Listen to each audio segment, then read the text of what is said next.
Selamat pagi jemaat Tuhan. Pagi hari ini kita bersyukur kepada Tuhan bahwa sepanjang minggu Tuhan boleh memberkati kehidupan kita. Mari pagi hari ini kau boleh datang di hadapan Tuhan, tundukkan kepala di hadapan Tuhan, bersyukurlah kepada Tuhan karena Dia Tuhan yang baik, Tuhan yang ajaib, Dia Tuhan yang sanggup memulihkan keadaan kita pagi hari ini. Terima kasih ya Tuhan, terima kasih ya Bapa. Engkau yang layak kami pujikan pada pagi hari ini. Yesus Tuhan, muliakan namanya. Yesus selalu besar kasih-Nya, dahulu sekarang dan sampai selamanya. Kasih-Nya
Berbicaralah ya Tuhan, karena kami siap mendengar. Haleluya, amin. Puji Tuhan, shalom. Saya berdoa supaya kita semua pada hari-hari ini ada di dalam keadaan yang sehat dan dalam keadaan penuh dengan sukacita. Waktu demi waktu berlalu, dan tanpa terasa kita sudah memasuki bulan yang ke-6 di tahun 2020. Dan ternyata sudah 3 bulan kita beribadah di rumah. Dan tema kita di GSC Awasana pada bulan Juni adalah hidup rukun dalam keluarga. Tentu setiap keluarga menginginkan kebahagiaan. Dan pagi hari ini saya ingin mengemukakan beberapa hal yang sering kali saya dengar yang orang mengatakan begini. Kalau saya punya rumah yang besar dengan halaman yang luas, saya akan bahagia. Ada juga yang mengatakan saya akan bahagia kalau saya sudah punya uang banyak. Atau kalau saya punya istri yang cantik, punya suami yang ganteng, punya uang banyak. Atau saya berhasil di dalam karir saya. Saya akan merasa bahagia kalau saya dihormati orang, dikagumi orang. Tetapi pertanyaannya adalah, apakah memang benar demikian? Apakah kebahagiaan kita tergantung dari semuanya itu? Apakah sukacita kita di dalam keluarga kita tergantung kepada semuanya itu? Saya mau katakan saudara, sesungguhnya tidak. Dan hari ini saya akan mengajak Bapak Ibu Saudara untuk belajar dari kehidupan satu tokoh di dalam Alkitab. Tokoh ini memiliki segala-galanya yang orang inginkan. Firman Tuhan mengatakan dia orang yang paling berhikmat yang ada sampai pada zamannya dia. Orang yang paling kaya yang ada sampai pada zamannya dia. Siapa dia? Dia adalah Salomo. Saudara, Salomo adalah orang yang terkaya pada zaman itu. Dia adalah orang yang paling berhikmat, raja yang paling berhikmat. Bagi yang suka punya selingkuhan, Salomo punya istri paling banyak, 1.300 istri sah, yang lain selirnya saudara. Tapi ternyata itu semua tidak membuat dia bahagia. Dan akhirnya di masa akhir hidupnya dia menulis satu kitab yang diberi nama Kitab Pengkhotbah. Dan dalam kitab Pengkhotbah itu dia mengatakan segala sesuatu yang diusahakan manusia di bawah kolong langit ini adalah sia-sia. Dan dalam kitab Pengkhotbah juga dia menyarankan, karena dia sudah mengalami kekayaan dia punya, kemewahan dia punya, kehormatan dia punya, istri banyak dia punya. Tetapi pada akhirnya dia katakan, semuanya itu tidak ada gunanya. Nah, hari ini kita akan belajar apa yang dia sarankan, bagaimana kita harus hidup untuk bisa menikmati dan meraih kebahagiaan itu. Kita akan buka di dalam kitab Pengkhotbah pasal yang ke-9, ayat yang ke-7 sampai dengan ayat yang ke-10. Demikian bunyi firman Tuhan. Mari, makanlah rotimu dengan sukaria dan minumlah anggurmu dengan hati yang senang, karena Allah sudah lama berkenan akan perbuatanmu. Biarlah selalu putih pakaianmu, dan jangan tidak ada minyak di atas kepalamu. Nikmatilah hidup dengan istri yang kau kasihi seumur hidupmu, yang sia-sia yang dikaruniakan Tuhan kepadamu di bawah matahari, karena itulah bahagiamu dalam hidup dan dalam usaha yang engkau lakukan dengan jerih payah di bawah matahari.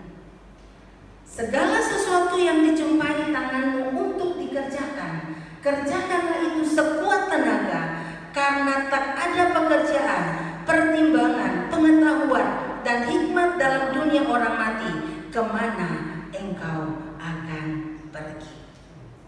Saudara yang kekasih di dalam Tuhan, di dalam ayat-ayat ini, di dalam keempat ayat yang diajarkan, yang dituliskan oleh Raja Salomo ini, dia mengatakan bahwa kita tidak bisa mengandalkan dan kita tidak bisa mengharapkan kebahagiaan dari semua yang dikatakan tadi, dari kekayaan, dari kehormatan, dari tidak, saudara. Tetapi bagaimana caranya kita bisa menikmati kebahagiaan, khususnya di dalam keluarga kita, adalah dengan cara menikmati hidup yang Tuhan berikan kepada kita.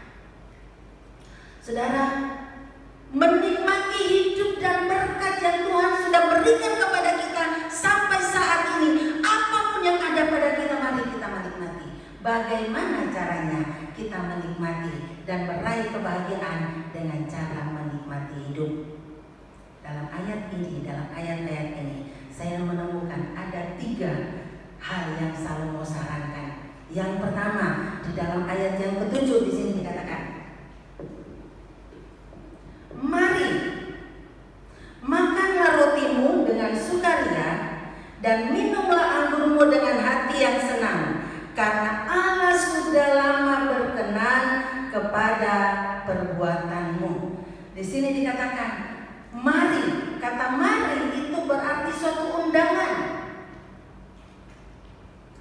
Kalau saya mengatakan mari datang, itu berarti saya mengundang seseorang untuk datang. Dan di sini dikatakan, firman Tuhan mengatakan, mari nikmatilah rotimu dan anggurmu dengan sukacita. Artinya, mari kita terima undangan dari Tuhan.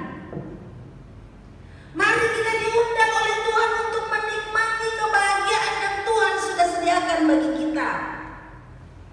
Kalau di sini dikatakan, mari makanlah rotimu dengan sukaria. Di dalam ayat yang lain dikatakan, mari makanlah rotimu dengan sukacita. Mari makanlah rotimu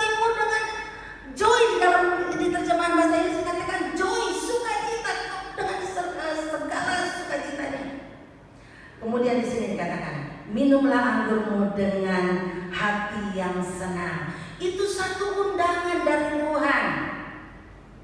Tuhan selalu mengundang setiap orang yang mau menikmati kebahagiaannya, karena Tuhan sudah menyediakan satu kebahagiaan buat orang-orang yang mau menerima undangan Tuhan. Nah, pertanyaannya, siapa yang dapat menikmati undangan Tuhan itu? Kalau saya mengundang seseorang, saya tidak mengundang semua orang. Ada kriteria. Dan Tuhan punya kriteria. Di sini dikatakan, orang yang bisa menikmati kebahagiaan yang Tuhan sudah sediakan adalah, di sini di dalam ayat yang ke-7 dikatakan, karena Allah sudah lama berkenan akan perbuatanmu. Orang yang dapat menikmati, masuk dalam undangan Tuhan untuk menikmati kebahagiaannya adalah orang yang menyenangkan atau orang yang hidupnya memperkenankan hati Tuhan. Saya merenungkan di sini dikatakan, karena Allah sudah lama berkenan akan perbuatanmu. Di atas ada mari, kemudian di bawah karena. Kenapa orang itu diundang? Karena dia sudah menyenangkan hati Tuhan. Ada sebab akibat. Pertanyaan berikut, orang yang menyenangkan hati Tuhan itu yang seperti apa? Penjelasan selanjutnya ada di dalam ayat yang ke-8. Di situ dikatakan, biarlah selalu putih pakaianmu. Putih pakaianmu itu menggambarkan kehidupan yang suci, kehidupan yang benar, kehidupan yang sesuai dengan firman Tuhan.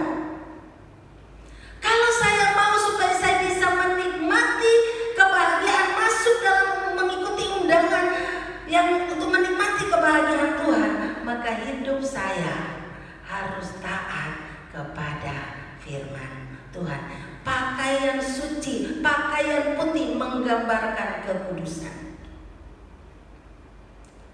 Yang kedua di situ dikatakan, dan biarlah selalu putih pakaianmu, dan jangan tidak ada minyak di atas kepalamu. Bukan berarti bahwa saya setiap hari ambil minyak dan saya kasih minyak di kepala saya supaya kelihatan mengkilat, saudara. Bukan. Minyak ini berbicara mengenai minyak urapan. Minyak ini berbicara mengenai Roh Kudus yang selalu ada di dalam kehidupan kita, memimpin hidup kita supaya kita hidup dipimpin oleh Roh Allah. Dan kalau hidup kita selalu dipimpin oleh Roh Allah, maka kehidupan kita akan menjadi kehidupan yang berkenan kepada Allah. Maka saya yakin bahwa kita akan menikmati dan dapat undangan dari Tuhan yang mengatakan, mari makanlah rotimu dengan sukaria dan minumlah anggurmu dengan hati yang senang. Saudara, saya merenung-renung, ada di dalam dunia ini ada dua hal yang sangat menyedihkan menurut saya. Hal yang pertama adalah orang yang punya segala sesuatu tapi tidak bisa menikmati, tidak dikasih karunia untuk menikmati. Punya uang banyak, bisa membeli makanan apa saja yang dia suka, tetapi karena dia penyakitan, dia tidak bisa makan apa saja. Saya mau katakan orang itu adalah orang yang tidak bisa menikmati hidup. Atau yang kedua, orang yang bisa menikmati makan segala sesuatu, tetapi yang mau dinikmati tidak ada. Orang ini juga menyedihkan, saudara. Tetapi yang berbahagia adalah orang yang bisa menikmati dan ada yang bisa dinikmati. Itulah kebahagiaan, itulah kenikmatan yang sesungguhnya. Dan itulah yang Tuhan sediakan. Amin, saudara. Saudara mau hidup seperti itu? Mau menikmati, punya karunia menikmati, tetapi juga Tuhan sediakan apa yang akan dinikmati sehingga semuanya menjadi sempurna. Dan dalam kebahagiaan seperti inilah yang Tuhan undang kita. Tuhan mengundang kita masuk ke dalam kebahagiaan. kebahagiaan yang seperti itu. Mari, makanlah rotimu dengan sukacita, minumlah anggurmu dengan sukacita. Dengan kata lain, menikmati apa yang Tuhan sudah sediakan. Tetapi siapakah yang masuk ke dalam undangan itu? Adalah orang yang hidupnya menyenangkan hati Allah. Orang yang menyenangkan hati Allah adalah orang yang hidupnya menjaga kekudusan hidupnya dan selalu dipimpin oleh Roh Allah, sehingga hidupnya selalu berjalan seturut dengan pimpinan Tuhan. Itu yang pertama. Terimalah undangan dari Tuhan. Yang kedua, yang Salomo ajarkan di sini, di dalam ayat yang ke-9 di sini dikatakan, nikmatilah hidup dengan istri yang kau kasihi seumur hidupmu, yang sia-sia yang dikaruniakan Tuhan kepadamu di bawah matahari, karena itulah kebahagiaanmu dalam hidup dan dalam usaha yang engkau lakukan dengan jerih payah di bawah matahari. Seringkali orang suami-suami mengatakan begini, papa ini kerja keras untuk siapa? Untuk keluarga. Kerja dari pagi sampai malam untuk keluarga. Tetapi seringkali keluarganya tidak menikmati. Bahkan keluarganya kadang berantem. Nah, tips yang kedua yang Salomo katakan di sini adalah hidup sebagai suami istri dan saling mengasihi. Suami istri saling mengasihi seumur hidup. Kalau suami istri saling mengasihi, anak akan melihat. Saudara, bagaimana caranya supaya bisa hidup saling mengasihi? Saya beberapa waktu yang lalu saya membaca satu artikel dan mengatakan bahwa salah satu tips, tentu saja yang pertama adalah suami istri harus dua-duanya hidup di dalam Tuhan, mengasihi Tuhan terlebih dahulu. Karena tanpa dasar kasih kepada Tuhan, maka mustahil ada kasih sesama yang tulus. Nah, di situ dikatakan begini, salah satu tips untuk suami istri saling mengasihi satu sama lain adalah saling menerima. Terima kekurangannya, terima kelemahannya, terima keterbatasannya. Jangan menuntut sesuai dengan apa yang saya inginkan. Kalau semua orang hanya menuntut hak, maka tidak akan ada kedamaian di dalam rumah tangga. Jadi untuk bisa saling mengasihi, tentu saja pertama saling mengasihi Tuhan, dan yang kedua untuk bisa mengasihi orang-orang yang ada di sekeliling kita adalah terima pasanganmu apa adanya. Saya punya pengalaman, saudara. Dulu sebelum saya menikah, sebelum saya berkeluarga, saya terbiasa dengan segala sesuatu yang serba teratur rapi. Jadi waktu saya di asrama, mungkin mahasiswa sakti yang pernah mengenal saya, kalau mereka masuk ke kamar saya, mereka akan melihat sesuatu yang sangat rapi. Bahkan saya bisa tutup mata dan saya cari barang-barang saya ada di mana. Karena selalu tertata dengan rapi.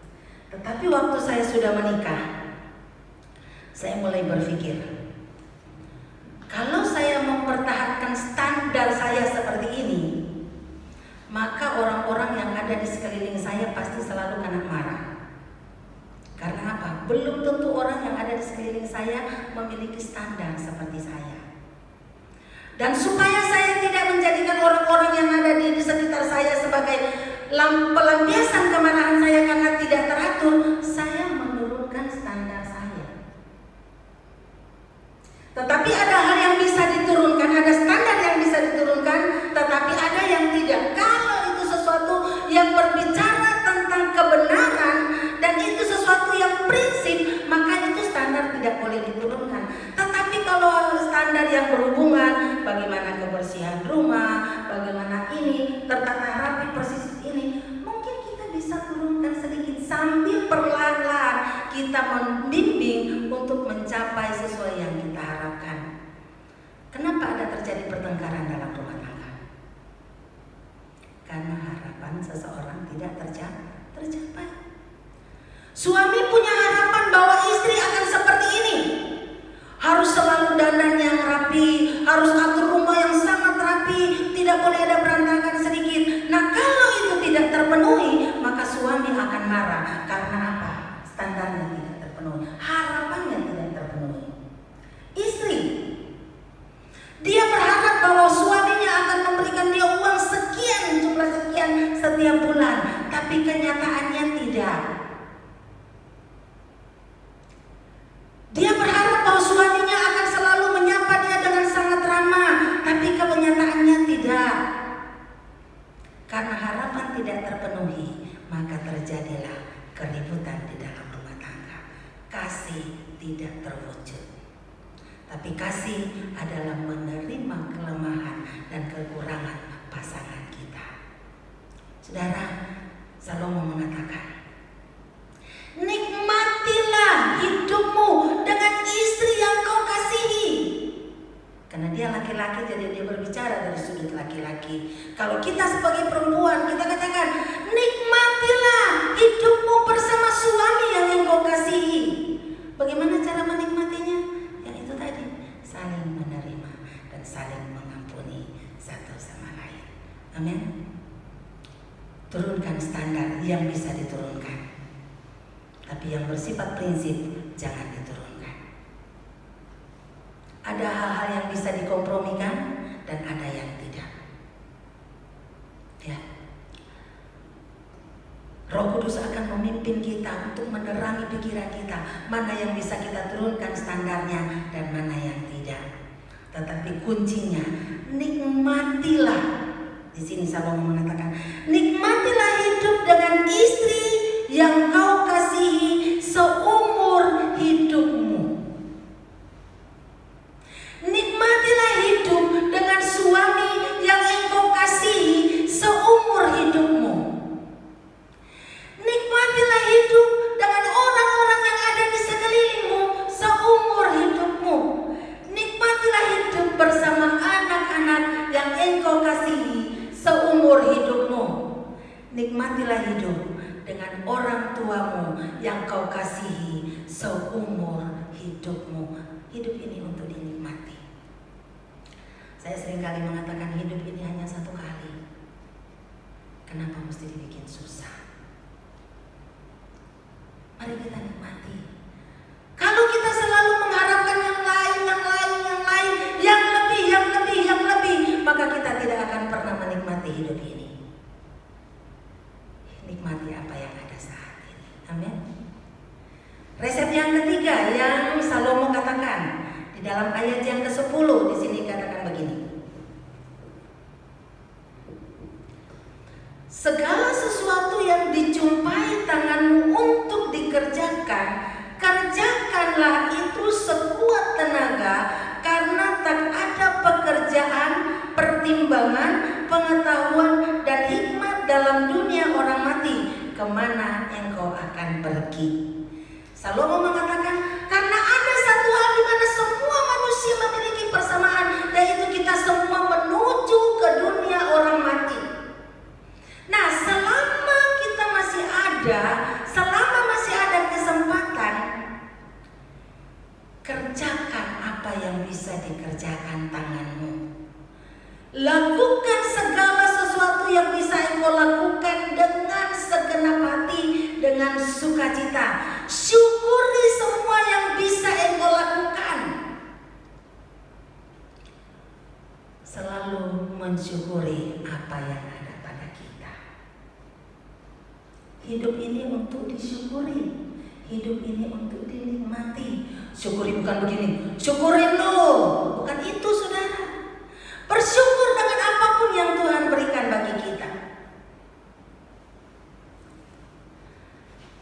Saya ingat suatu kali, saya masih kecil. Namanya anak kecil itu kan suka saling ngejek, saudara. Dan saya ini salah seorang yang sering diejek. Kenapa? Karena yang pertama, gigi saya ini nyusun, saudara. Kalau dulu belum ada pasang behal, jadi yang nyusun aja. Terus yang kedua, karena hidung saya pesek. Terus dulu waktu saya masih kecil, teman-teman saya selalu bilang, "Ih, Lina giginya nyusun."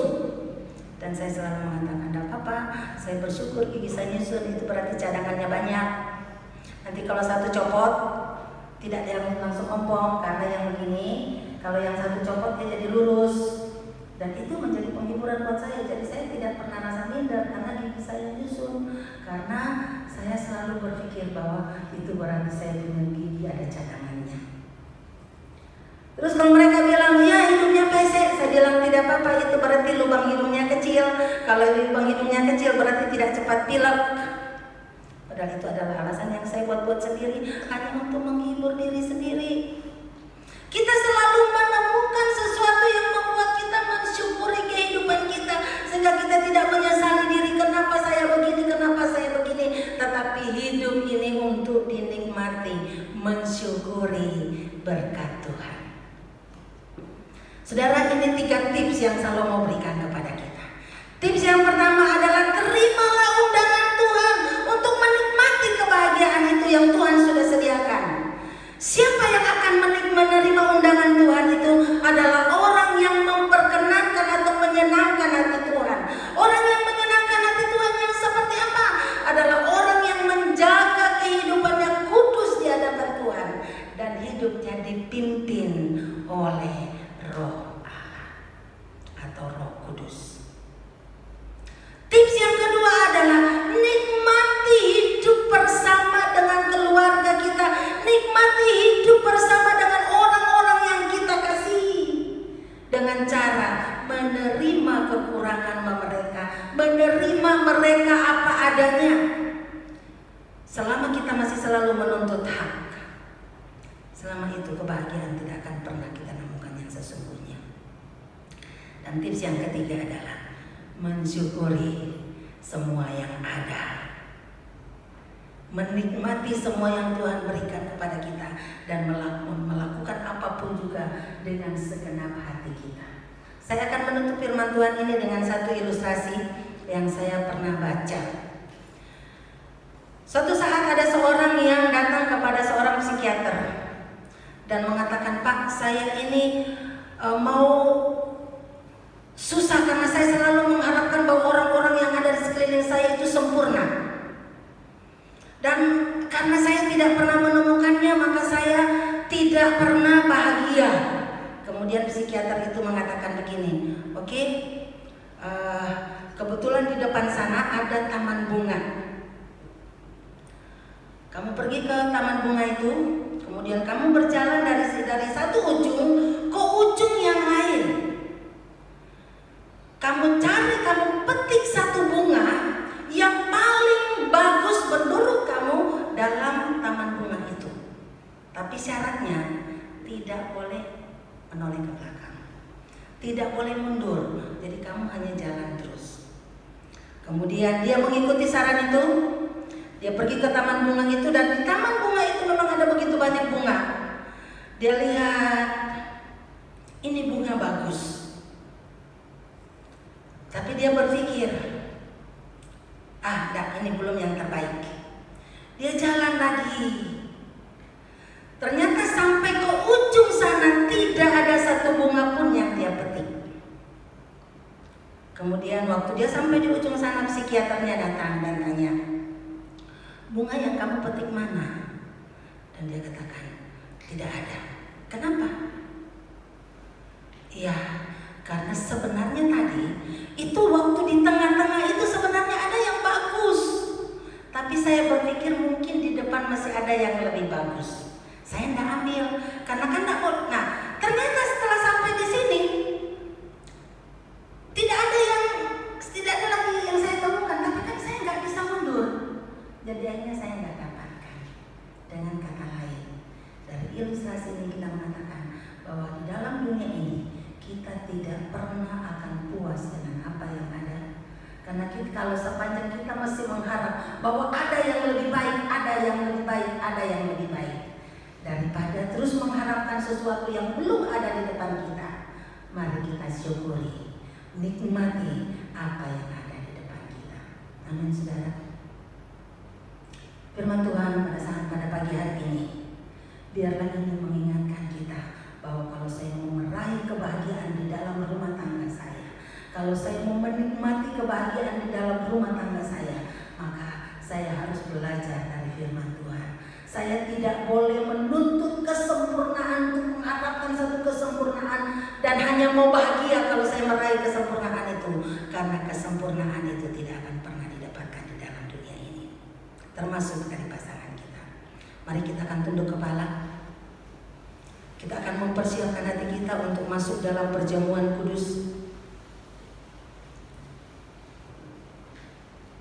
Tuhan sudah menyerahkan hidupnya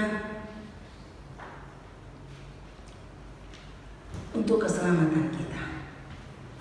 Tuhan sudah menawarkan keselamatan yang akan menjadi pintu untuk kita bisa menikmati kebahagiaan yang sesungguhnya di dunia ini. Tetapi apakah kita juga mau masuk ke dalam bagian itu? Oleh karena itu, sebelum kita masuk dalam doa syafaat, kita akan masuk dalam perjamuan kudus. Kita akan merenungkan betapa besar kasih Tuhan buat kita.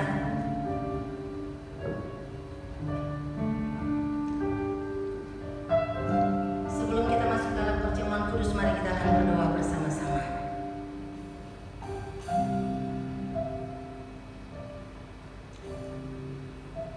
Bapak Surgawi, pada pagi hari ini Tuhan, kami datang kepadamu mengucap syukur karena kasih-Mu yang begitu besar, karena anugerah-Mu yang begitu sempurna buat kami, karena pengorbanan-Mu yang begitu luar biasa bagi kami, sehingga kami boleh diselamatkan.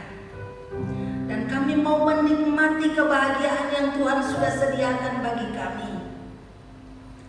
Dan saat ini Tuhan, kami mau masuk mengambil bagian dalam perjamuan kudus untuk memperingati hari di mana Engkau menyerahkan hidup-Mu bagi kami. Tuhan, layakkan kami Bapa untuk mengambil bagian dalam perjamuan kudus ini. Dan biarlah setiap kami, dimanapun kami berada, Tuhan ada bersama-sama dengan kami. Terpujilah nama-Mu Bapa. Kami mau mengambil bagian dalam perjamuan kudus ini, di dalam nama Bapa, Anak, dan Roh Kudus. Amin. Sidang jemaat yang terkasih, dimanapun Bapak Ibu Saudara berada, saudara boleh mengambil unsur-unsur perjamuan yang sudah ada di rumah masing-masing. Kalau tidak ada roti dan anggur, saudara boleh menggunakan biskuit atau apapun, dan minuman teh boleh. Saudara boleh angkat bersama-sama sambil singar akan menyanyikan pujian.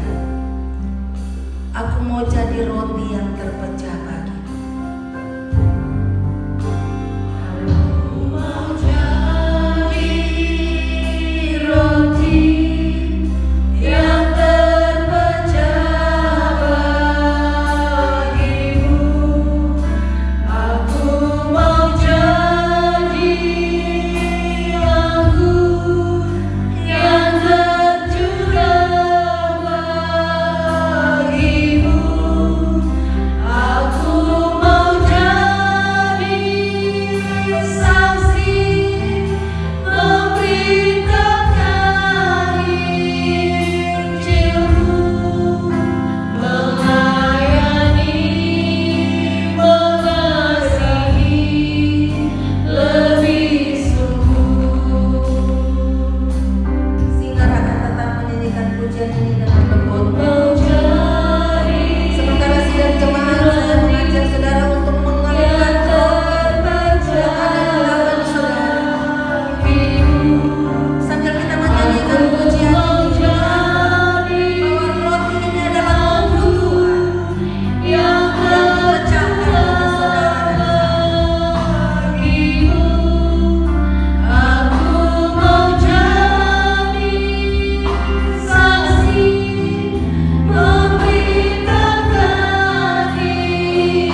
mengajak murid-muridnya berkumpul di suatu tempat, dan dia mengadakan perjamuan bersama-sama. Dan sesudah itu dia mengambil roti dan berkata, dan dia mengajarkan itu kepada murid-muridnya. Dan Rasul Paulus pun, murid-muridnya pun mengajarkan itu kepada kita. Dan dengarkanlah firman Tuhan. Sebab apa yang telah kuteruskan kepadamu telah aku terima dari Tuhan, yaitu bahwa Tuhan Yesus pada malam waktu ia diserahkan, ia mengambil roti, dan sesudah itu ia mengucap syukur atasnya. Ia memecah-mecahkannya dan berkata, inilah tubuhku yang diserahkan bagi kamu. Perbuatlah ini menjadi peringatan akan aku. Mari kita akan pecahkan roti ini bersama-sama, dan kita akan makan bersama-sama di dalam nama Tuhan Yesus Kristus.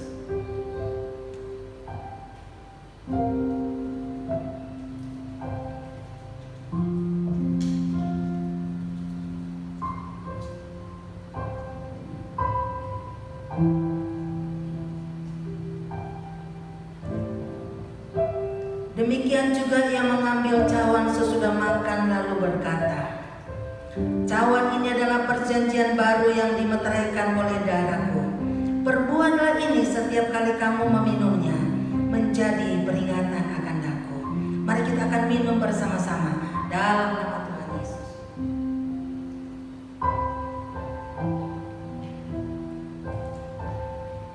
Sebab setiap kali kamu makan roti ini dan minum cawan ini, kamu memberitakan kematian Tuhan sampai ia datang.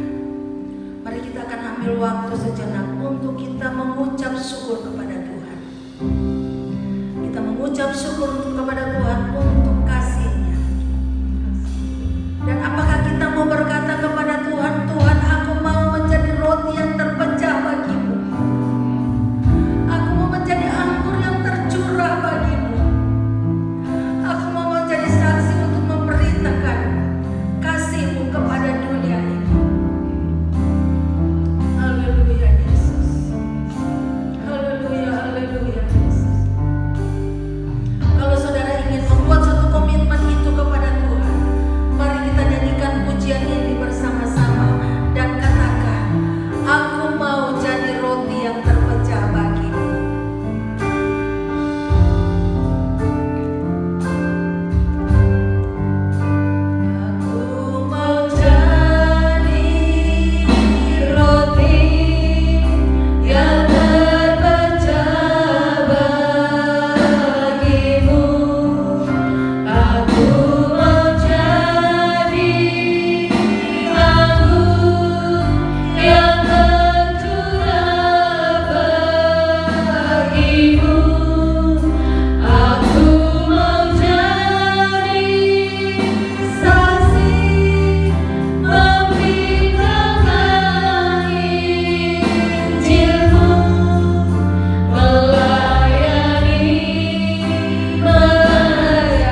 Saat ini Tuhan kami bersyukur bahwa kematian-Mu di kayu salib sudah membebaskan kami dari ikatan dosa.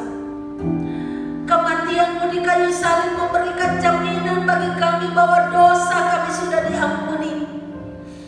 Dan saat ini Tuhan kami berdoa buat bangsa kami. Kami berdoa buat masyarakat kami. Kami berdoa buat lingkungan di mana kami berada. Kami berdoa buat seluruh sidang jemaat-Mu. Tuhan ampuni segala kesalahan kami Tuhan. Dan pulihkan bangsa kami.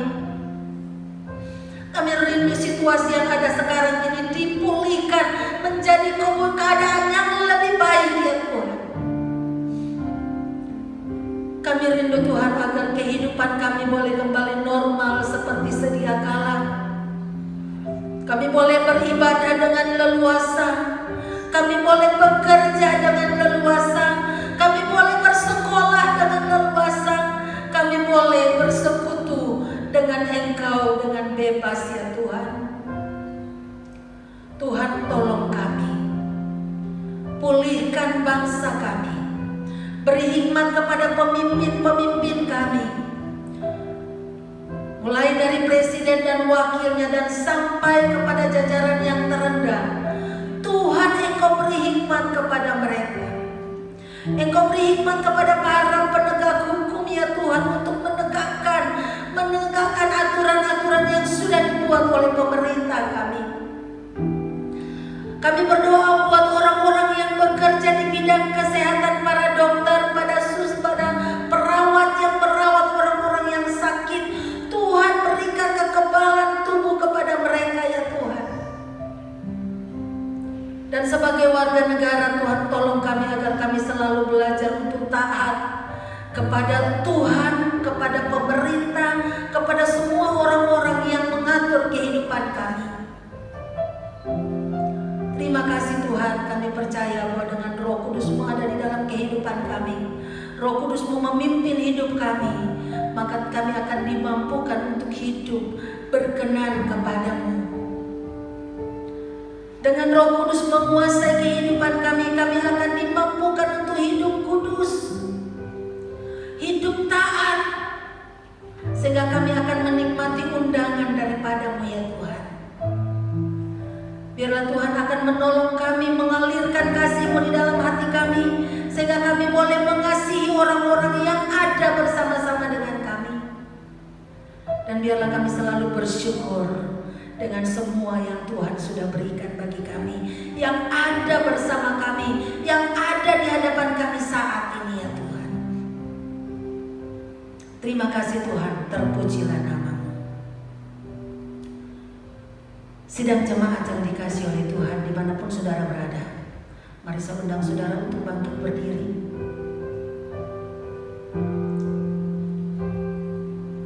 Bapa kami yang di surga, dikuduskanlah nama-Mu, datanglah kerajaan-Mu, jadilah di bumi seperti di surga.